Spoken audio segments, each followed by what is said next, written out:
Boa noite, amigos. Nós recebemos com muito prazer um amigo de não sei quantos anos, não vou dizer que é muitos anos, né? Que é o professor Eduardo Belo, que é uma legenda da educação de Pernambuco. Eduardo, como foi sua carreira de professor? Diga aí. Professor de matemática, você é muito chato lá, da nota baixa dos seus alunos. Eu comecei muito novo. Né? Na verdade, o sonho do meu pai era que eu fosse engenheiro. Então, eu entrei na faculdade de engenharia com 17 anos, precisava trabalhar na época, né? Naquela época, e não podia ser engenheiro, tem que esperar acabar. Porque o engenheiro, ou você faz estágio depois de 2 anos, e precisava trabalhar, e comecei a dar aula particular, e dali surgiu a vontade da aula. Fui ser professor de algumas escolas já, logo cedo, antigamente era fácil. Qual foram as primeiras escolas? Olha, a primeira escola que eu trabalhei foi uma escola na Ibiribeira, nem funciona mais hoje, Colégio Santa Bárbara, trabalhei no colégio ali na Concórdia, Porto Carreiro, né? Comecei naqueles colégios menores, que é ótimo, porque você começar no colégio menor é muito bom, porque você pega aí depois, quando eu cheguei com 20 anos, peguei um colégio maior na época, era o Santa Maria. Então, comecei no Santa Maria, no colégio grande, né? Até hoje, né? Grande escola. E fiquei lá no Santa Maria um bom tempo, até ser convidado por um grupo que veio aqui para Recife, grupo GEL, que veio aqui para Recife, um grupo Ceará, me chamaram para eu ser professor e diretor executivo do grupo. Eu era executivo do grupo. Né? E aí fiquei lá nesse colégio até os anos 2000. Onde era esse colégio, GEL? O GEL ele começou ali na Padre Carapuceiro, né? Ali perto do shopping, e depois fizeram uma unidade grande, que hoje é a Faculdade Guararapes, lá em Piedade. Né? E aí, em 2000, mudou a direção do colégio, venderam o colégio para outro grupo. Aí eu saio desse colégio, como executivo, saio e monto o meu colégio em 2001, que inaugurou, né? Que foi primeiro como empresário já como empresário. Qual colégio? Que é o Colégio Motivo. Motivo. Né? Aí montei o Motivo em 2001, eu e um sócio, era meio a meio, o Ricardo Cabela, meu grande amigo, irmão até hoje, graças a Deus. E ficamos lá até 2013, onde houve um movimento nacional. Que coisa, até hoje existe um movimento de compras de colégio, grandes grupos comprando colégio. E aí foi um primeiro aqui do Nordeste a ser adquirido por um grande grupo, um grupo de São Paulo, que comprou, o Grupo Abril, que era da família Tivita, né? Que eles tinham um braço na educação, era um abraço da família Tivita. Aí comprou o colégio em 2013. Como eu sei fazer isso minha vida toda, eu fiquei, e tem uma cláusula de 5 anos. Dinheiro no bolso, mas com tempo vago, né? Exatamente. E aí eu fiquei preocupado, que adianta você ter dinheiro no bolso e não trabalhar, né? Mas aí, por minha sorte, eles me chamaram para ficar como executivo de novo do grupo. Então eu vendi o colégio e fiquei no colégio. Montei o colégio de Casa Forte. De dono virou empregado. Exatamente, mas com muito orgulho. Montei um colégio em Caruaru, montei um colégio em Petrolina, criei um grupo, né? Aumentou a rede. Eles venderam para outro grupo de novo, outra negociação. Também não gostei do novo grupo. Pessoal legal, mas é outra proposta. Eu saio em 2016. Fiquei um ano e meio parado, sabático, que é um ano e meio parado. É bom que eu curti a família bastante, minha esposa Ana Paula, meus filhos, né? E aí foi muito bom. E depois quando terminou os 5 anos sabáticos, eu retomo de novo para a educação e aí estou hoje no Colégio Cognitivo, com muito prazer. E por que escolher um nome tão complicado? Diga aí. Cognitivo tem aluno que não sabe dizer. Na realidade, não fui eu que escolhi, foi meus sócios que eu entrei depois, né? O colégio foi fundado em 2010, eu entrei em 2018. É cognição, né? Cognição é interessante. Agora o nome realmente é muito pedagógico, né? Confesso que ele é bem pedagógico mesmo. Né? E por que em tão pouco tempo? Apesar que hoje em dia, João, desculpe interromper, na realidade, hoje em dia, tudo o jovem ele consegue abreviar, né? Hoje em dia, e hoje virou o nome COG, fica um nome simpático. É o COG. Né? É o COG, né? E fica COG para lá, então fica bem simpático entre eles. E qual foi o segredo para o COG, em tão pouco tempo, se tornasse uma referência de qualidade na educação de Pernambuco? O grande segredo foi buscar uma equipe de professores de qualidade, que nós somos professores e nós sabemos da importância do professor. Hoje em dia, as escolas perderam um pouco isso. Acham que o professor pode ser trocado de qualquer forma. A gente não é por aí. Então, a gente pegou um bom professorado. Outro item, uma carga horária estendida. Nós temos aulas pela manhã e pela tarde. Então, dá mais tempo do professor trabalhar o conteúdo. Material didático. Nós não abrimos mão do livro, que é outro problema da escola. Hoje em dia tem uma febre de sistema de ensino no Brasil, que é material de apostila, cai a qualidade. Nós mantivemos o livro tradicional, né? E uma coisa hoje em dia também importante, que é básico, que é uma disciplina. Né? Uma disciplina não é aquela disciplina militar, mas disciplina respeito ao professor, né? Respeito à família, celular é proibido na sala de aula. Tá? Então, o celular, cada estudante tem o seu armário, né? o seu locker, né? Em inglês é hoje mais chique. Então, ele abre, então ele tem que guardar o celular lá, ele não pode entrar com o celular. Então, é todo um fardamento completo. Simples, nada demais, mas com a disciplina organizada, isso aí funciona. O GOL tem unidades aonde? A gente temos a unidade, começou em Casa Forte, a origem do colégio é em Casa Forte, 2010, e em 2019 fizemos a unidade de Boa Viagem, que foi inaugurada, na realidade, em 2020. Inauguramos na pandemia, foi um desafio muito grande, mas graças a Deus a gente tem um prazer de que na pandemia crescemos ainda, né? Mesmo na pandemia com as aulas online, conseguimos crescer. Então hoje estamos em Boa Viagem e em Casa Forte. E usa muito o computador para dar aula? O professor, sim. O professor ele tem todo equipamento na sala de aula, tem projetor, televisão, computador, aulas dele. Então o recurso da tecnologia é do professor, né?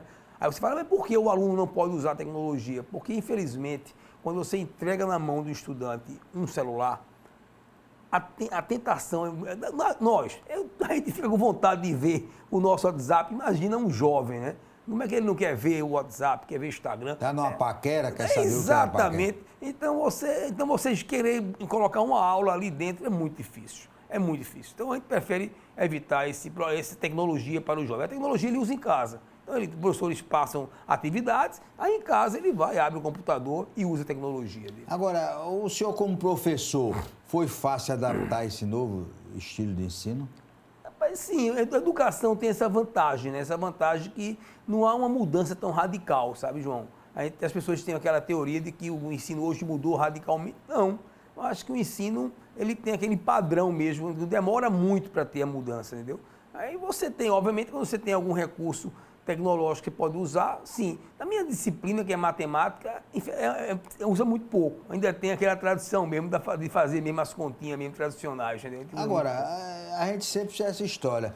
O cara é bom em matemática, é bom em ciências sociais, ciências exatas. Tem aquele aluno que é bom em matemática e o que não é bom em matemática, não aprende nada.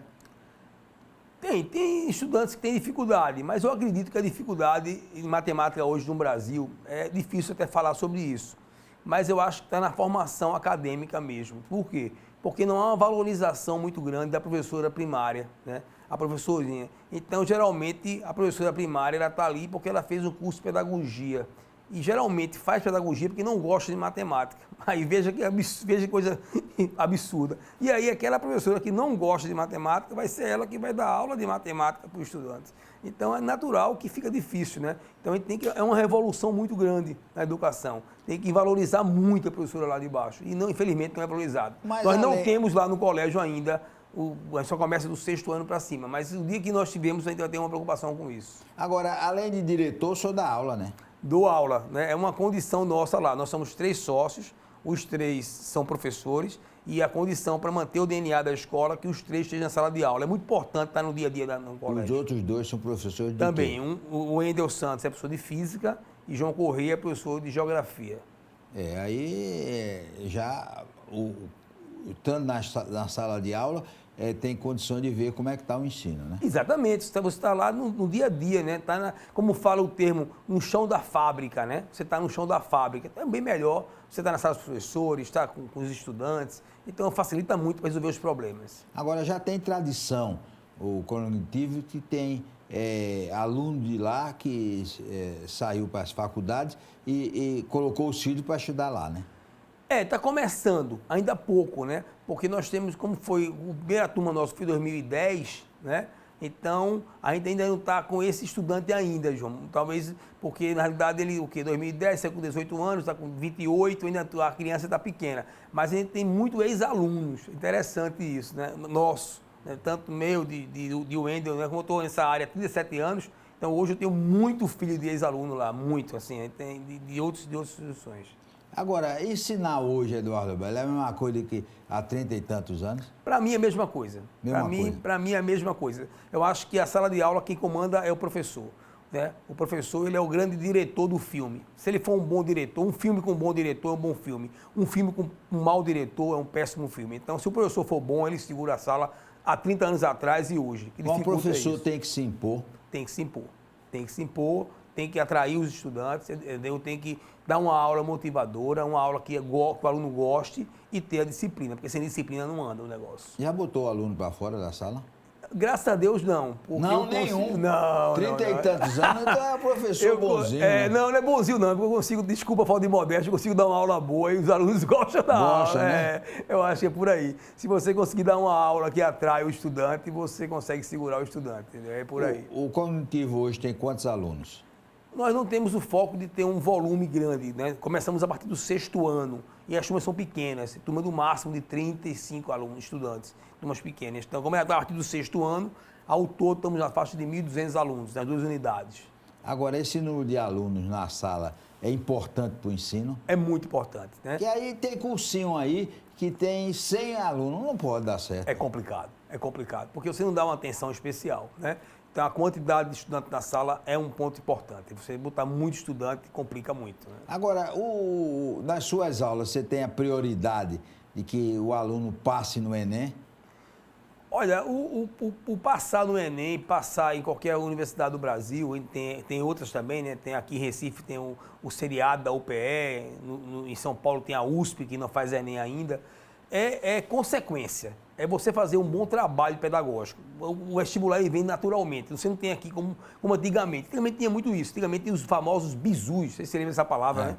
Que o professor dava que ele sabia como é que era a prova. Hoje em dia com o Enem mudou muito, que você para fazer uma boa prova tem que ter um bom aprendizado. Para ter um bom aprendizado, fazer uma boa prova, não tem bizu mais. Mas em matemática, os exames do Enem são bons, são médios ou são ruins? Muito bons. Eu sou um fã do Enem, né? Muito bons. Existe ainda o conteudismo ainda é muito forte. É a coisa do brasileiro, né?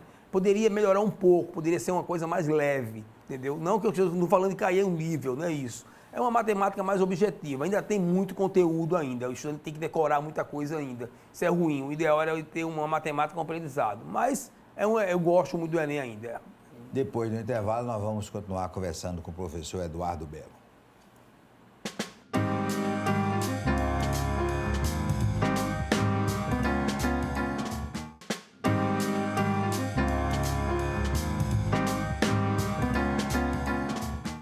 O professor Eduardo Belo, durante alguns anos, usava seus conhecimentos de matemática para fazer prognósticos de jogos de futebol. O Náutico e o Sport sobem de categoria ou caem? Rapaz, você foi bem a fundo, boa memória, João. Realmente eu fazia antigamente isso. Era um prazer, eu fazia. Acertava?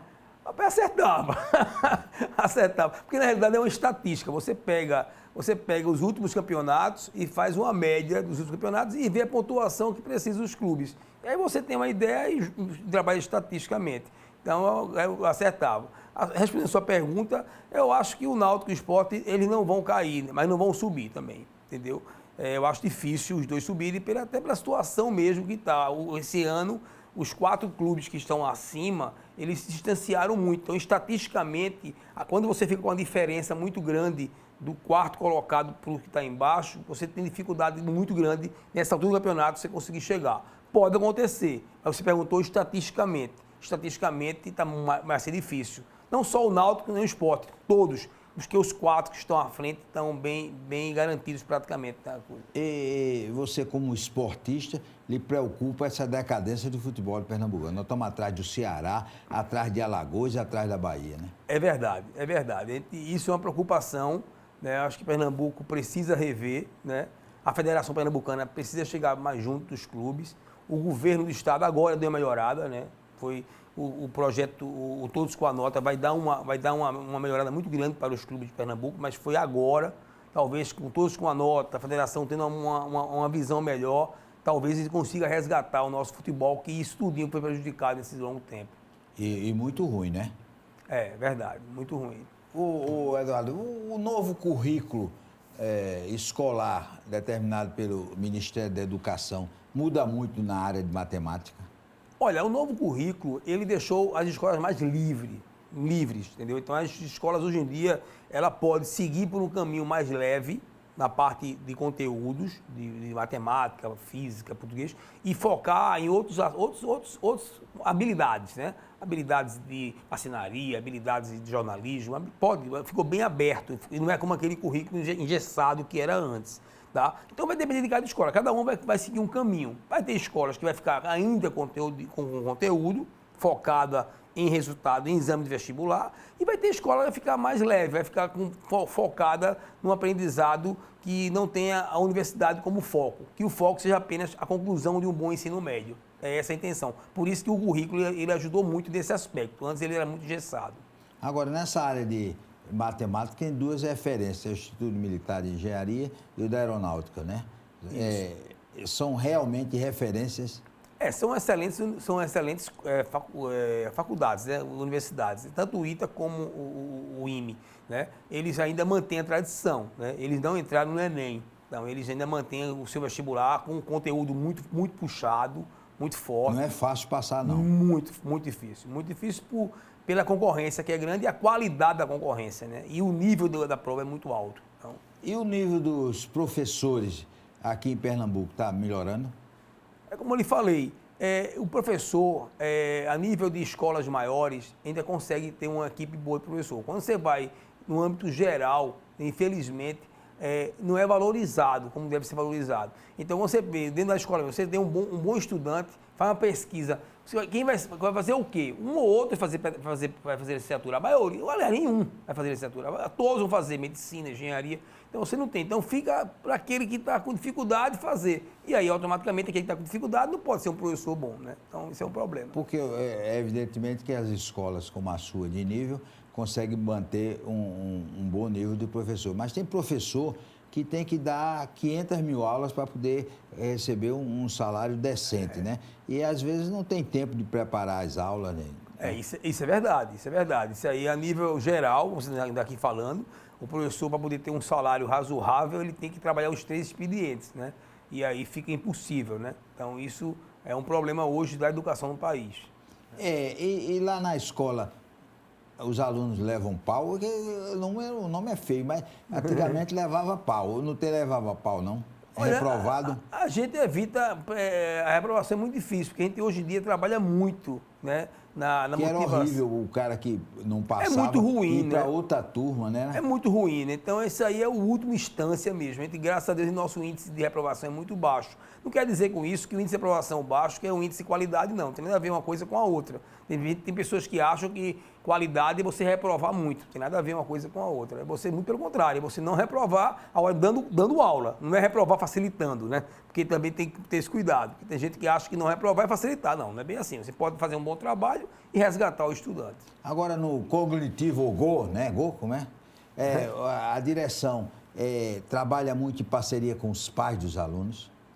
Tem que ter, né? A família tem que estar sempre presente, né? Faz reuniões 2 vezes por semestre com as famílias. Temos o atendimento com nossas diretoras a hora que a família precisa, que tem que estar do lado. Porque se a família hoje é um tripé, né? Na realidade, uma educação é estudante, escola e família. Se não tiver esses 3 bem organizado, com certeza vai dar problema. Não tem como não dar. Tem que estar os 3 bem. Mas se o aluno lá fizer alguma trela, a escola chama os pais, reunião com o pai da diretora, e o menino se treme todinho, né? Isso é o problema, realmente é. Tem que ter, né? Vai ter que chamar, né? Se não pode, se tiver dificuldade, a gente tem que chamar não só para a parte disciplinar, como a parte pedagógica, tem que chamar para conversar, com certeza. E agora está começando essa semana a volta às aulas, né? Esse segundo semestre vai até quando? Porque a pandemia transtornou tudo. Vai até quando esse? Não, nós conseguimos, o calendário esse ano, desde o ano passado, conseguiu adequar, né?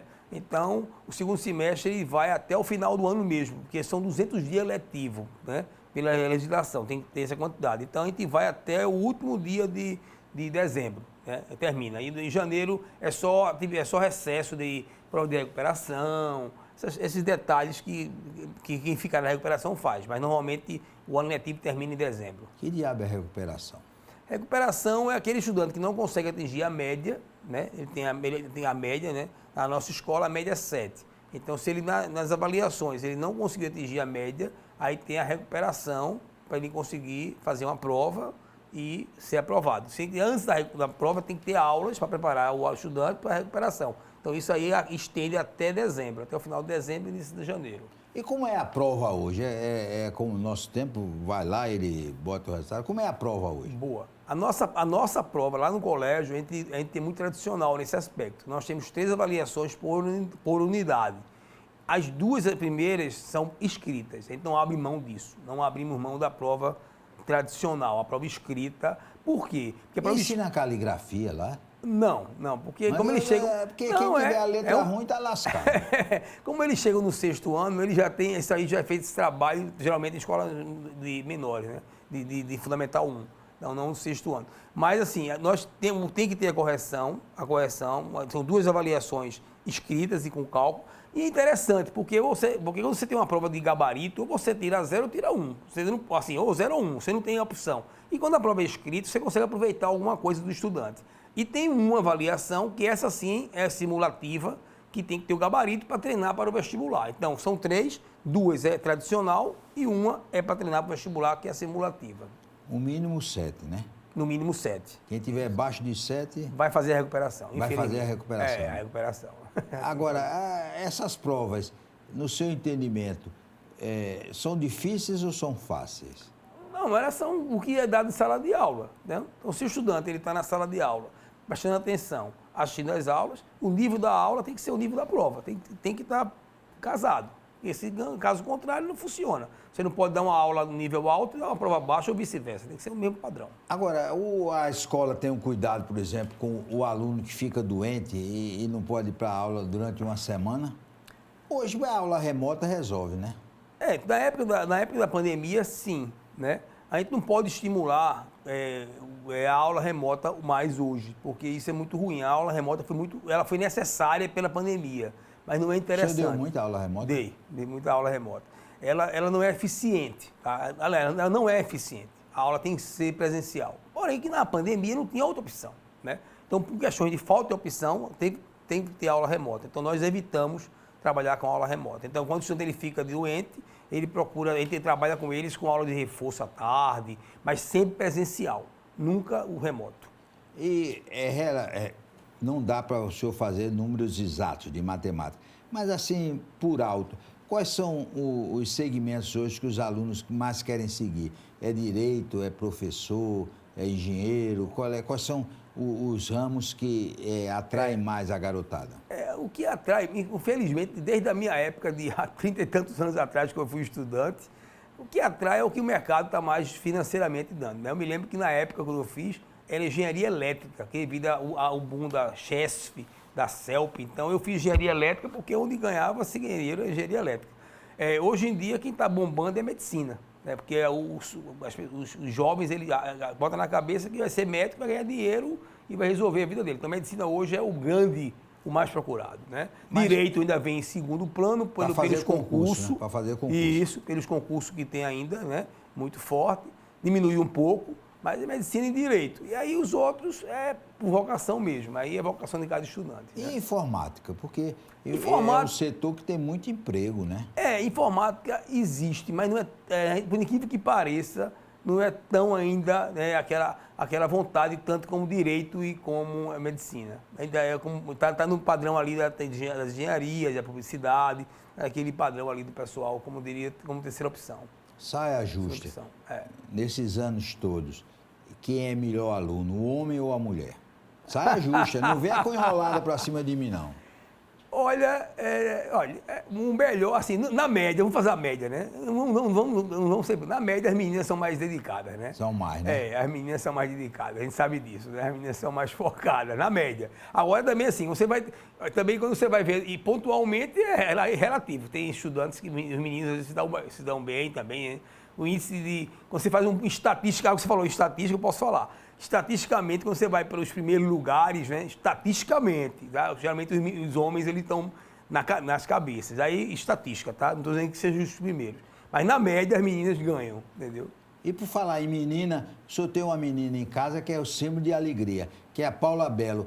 é uma companheira, porque esse riso é igual ao da mulher. A mulher só vive rindo, né? É rapaz. importante ter uma pessoa alegre como sua mulher em casa? É muito importante, né? A minha esposa, ela pegou esse viés, foi muito bom. Foi até uma ideia minha, eu brigo muito com ela. Porque na época a minha filha é muito amiga de Camila Coutinho, né? Que é uma blogueira muito conhecida daqui de Recife. São muito amigas, né? Minha filha mora em São Paulo, Camila também. E são amigas daqui de Recife. E aí, uma vez eu jantando com Camila, eu disse para ela, olha, eu chamo de filha, minha esposa, por que tu não aproveita essa vibe aí? Ela disse, pode ser tal. Aí entrou e, graças a Deus, ela está um sucesso hoje. Estou muito feliz com o sucesso dela. Está muito bem mesmo, graças a Deus. E quem manda na sua casa é ela, não Com precisa certeza, nem dizer, né? não, com certeza. A última palavra é sua, anos. sim senhora, né? Exatamente. Nós queremos agradecer ao professor Eduardo Belo por essa aula que ele nos deu, falando de como está a educação em Pernambuco e esse sucesso da escola cognitiva, o GO, como os alunos. COG, né? COG, é o COG. Nós queremos agradecer, um forte abraço e até amanhã, se Deus quiser.